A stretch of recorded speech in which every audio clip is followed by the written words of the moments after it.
priatelia, pozdravujem vás na druhú nedeľu v cirkevnom roku.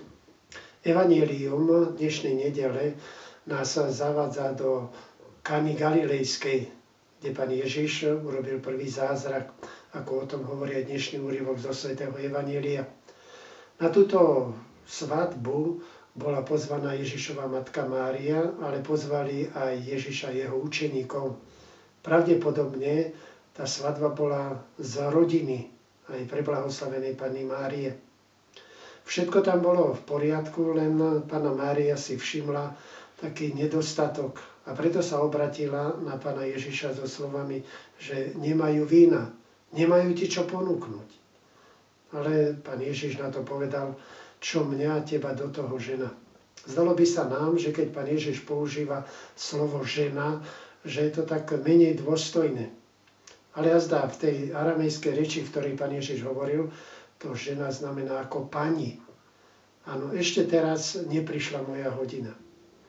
Ale pretože Panna Mária poznala svojho syna Ježiša, však predsa s ním žila 30 rokov v Nazarete, ako každá matka pozná svoje dieťa, tak aj ona vedela, že predsa on niečo urobí. Preto mu na to neodpovedala nič. Iba tým, ktorí tam obsluhovali, povedala, urobte všetko, čo vám Ježiš povie. A odišla. A vieme, že Pán Ježiš teda vynašiel spôsob a premenil tam vodu na víno a takto pomohol tým svadobným hosťom a takisto aj ženichovi.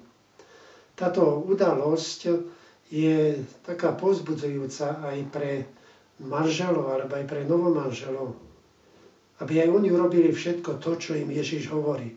A Pán Ježiš aj pre manželov hovorí, znášajte sa navzájom a odpúšťajte si. Ale to platí aj pre deti, pre súrodencov, pre bratov a sestry. Áno, znášajte sa navzájom, pomáhajte si. A takto naplňajte tie slova Pána Ježiša. Takže aj tieto posledné slova Panny Márie, ktoré máme zachytené vo Svätom písme, môžeme povedať, že to sú jej také testamentárne slova, nech sú teda pre nás povzbudením, aby sme sa aj my usilovali robiť všetko to, čo nám Pán Ježiš hovorí. Pochválený buď Ježiš Kristus.